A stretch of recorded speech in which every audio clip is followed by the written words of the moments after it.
Bonsoir ou bonjour à tous, ça dépend de l'heure à laquelle vous allez suivre cette vidéo. On va continuer avec notre série de vidéos sur les moteurs thermiques. Donc, notre cours sur les moteurs thermiques. Aujourd'hui, comme je vous avais promis dans la vidéo précédente, qu'on va parler des terminologies de base et des abréviations. J'ai préparé aujourd'hui quelques abréviations et quelques terminologies de base qu'on va utiliser dans la suite. Donc, c'est vraiment essentiel dans la suite.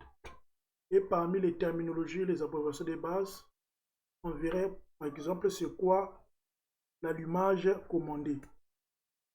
C'est quoi l'allumage par compréhension, c'est quoi le point mort haut, c'est quoi le point mort bas, c'est quoi l'injection directe, c'est quoi l'injection indirecte, c'est quoi un alésage, c'est quoi la course, c'est quoi le déplacement du piston, c'est quoi le taux de compression, etc. Donc c'est quelques points qu'on va aborder avec vous aujourd'hui. Donc sans pour autant tarder, on va commencer avec le premier point qui est c'est quoi l'allumage commandé ou bien allumage par explosion ou par étincelle.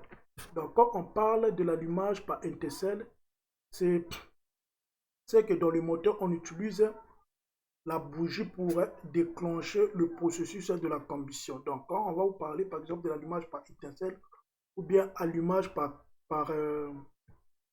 ou allumage commandé, ça veut dire que dans ce moteur-là, le processus de combustion de chaque cycle est déclenché par une bougie d'allumage. Bon, c'est ça que vous devez retenir. Maintenant, quand on vous parle de l'allumage par compréhension, ça veut dire que dans ce moteur-là, le processus de combustion combustion est déclenché spontanément en raison de la hausse de température de la chambre de combustion qui est générée par quoi? Par une compression élevée du mélange de air plus carburant. Donc c'est un peu ça que je veux que vous puissiez retenir sur le deux points.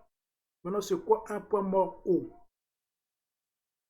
Ici, on écrit que lorsque le piston est dans la position la plus éloignée du vilebrequin pendant sa course, cette position est appelée point mort haut.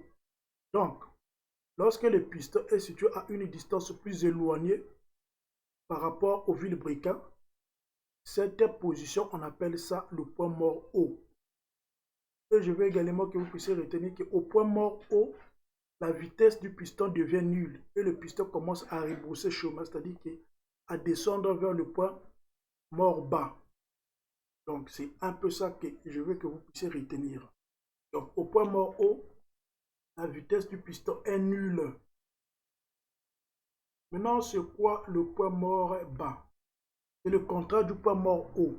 Lorsque le piston est à la position la plus proche du vilebrequin, à cette position, la vitesse du piston est nulle. Donc, le point mort haut, ça veut dire quoi? Lorsque le piston occupe une position minimale par rapport au vilebrequin, cette position est appelée point mort bas. Je veux également que vous puissiez retenir qu'au point mort bas, la vitesse du piston est également nulle. C'est ça que je veux que vous puissiez également retenir. Et la vitesse du piston est également nulle. Maintenant, pourquoi on appelle ça point mort, c'est-à-dire point mort haut ou bien point mort bas? On appelle ça point mort parce que à ces positions-là, les deux positions, le point mort haut et le point mort bas, la vitesse du piston est nulle. Voilà pourquoi on appelle ça point mort. Maintenant, on appelle ça point mort haut, c'est parce que la distance ou bien la position du piston par rapport au vilebrequin est maximale. Voilà pourquoi on appelle ça point mort haut. Maintenant, on appelle ça point mort bas, c'est parce que la distance entre le piston ou bien la distance du piston par rapport au vilebrequin est minimale. Voilà pourquoi on appelle ça point mort bas. Maintenant, c'est quoi l'injection directe? On parle de l'injection directe, c'est quand on injecte directement le carburant dans la chambre de combustion principale du moteur. C'est à ce moment-là qu'on parle de l'injection directe parce qu'il y a des chambres de combustion qui ont des chambres doubles ou bien des chambres divisées. Maintenant, quand l'injection du carburant se fait dans la chambre principale, on parle de l'injection directe. Donc, je crois que c'est clair. Maintenant, on parle de l'injection indirecte. C'est lorsque le carburant est injecté dans la chambre secondaire. De la chambre de combustion. du moteur. Donc c'est un peu ça. Maintenant, c'est quoi un alésage? C'est quoi l'alésage? L'alésage, c'est quoi? L'alésage, c'est le diamètre du cylindre. Ça, je vais vous montrer. Le diamètre qu'on appelle bore en anglais, c'est le diamètre du cylindre. C'est ça qu'on appelle alésage. Ici, on a écrit, il s'agit du diamètre intérieur du cylindre du moteur. Ou bien c'est quoi? C'est le diamètre du piston plus le jeu parce que les pistons oscillent dans le cylindre. Ou bien tu prends le diamètre du piston, ajoute le jeu qui existe là, tu vas avoir l'alésage. Ou bien le quoi? Le diamètre du cylindre. Maintenant, c'est quoi la course? La course, c'est la distance parcourue par le piston entre les deux points. C'est-à-dire que entre le point mort haut et le point mort bas. Ou bien entre le point mort bas et le point mort haut. C'est ça qu'on appelle course, la course du piston. C'est la distance parcourue par les pistons entre le point mort haut et le point mort bas. Ou bien entre le point mort bas et le point mort haut.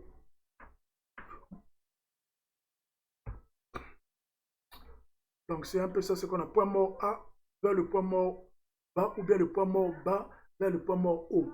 Maintenant, c'est quoi le volume mort ou bien là, ce qu'on appelle en anglais curious volume.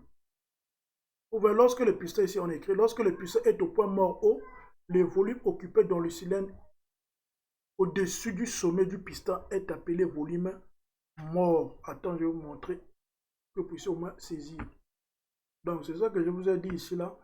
Et qu'on appelle ça le clearance volume. Le clearance volume. Donc le clearance volume, c'est ça là. Parce que quand le piston est au point mort haut, il n'occupe pas tout le volume. Donc c'est cette distance là, qui est la distance qui reste là. Entre le piston et comment on appelle ça, la tête du cylindre. Le cylindre, la tête du cylindre, c'est ça qu'on appelle clearance volume. C'est ça qu'on appelle clearance volume. Donc, c'est ça là qu'on appelle clearance. Lorsque le piston est au point mort haut, le volume contenu dans le cylindre au-dessus du sommet du piston est appelé volume mort.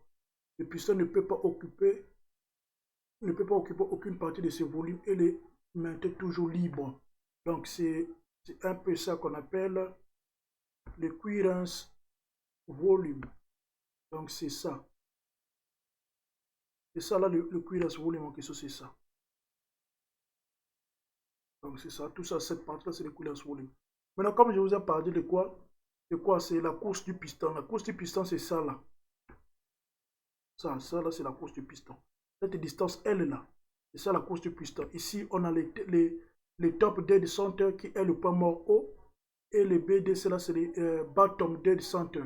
Le point mort bas. Donc, cette distance là parcourue par les pistons, c'est ça qu'on appelle la course. Maintenant, je vous ai dit de l'alésage. L'alésage, c'est ça là. Ça, c'est l'alésage. La distance là. La distance là, c'est l'alésage. C'est ça qu'on appelle l'alésage. Attends, je vais changer de couleur. C'est cette distance là qu'on appelle l'alésage. Le diamètre là. Le diamètre du cylindre. C'est ça qu'on appelle l'alésage. Ou bien tu prends le diamètre du piston, tu ajoutes le jeu qui existe entre le piston et le cylindre. Tu auras également le diamètre de l'alésage. Donc, c'est un peu ça. On va continuer. Je vous ai déjà expliqué c'est quoi l'alésage, c'est quoi le clearance volume.